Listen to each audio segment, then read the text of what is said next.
Hey guys, in this video, I'll show you how to hide apps on your iPhone without deleting them. Let's get started. There are two easy ways to hide apps on iPhone. First, hiding apps from the home screen. To hide an individual app, just hold the app you want to hide until a menu appears. Tap on Remove App, then select Remove from Home Screen. Now, the app is removed from your home screen, but it's still available in the app library. If you want to hide an entire page of apps, long press on the home screen, then tap the dots at the bottom. Here you can uncheck the page you want to hide. Now, only the pages you've kept checked will appear. Second, hiding apps from the app library. Go to Settings, then select Screen Time.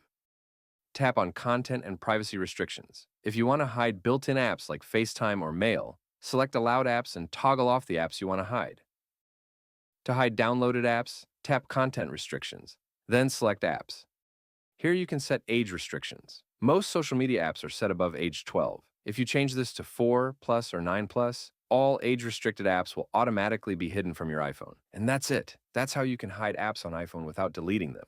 Thank you for watching.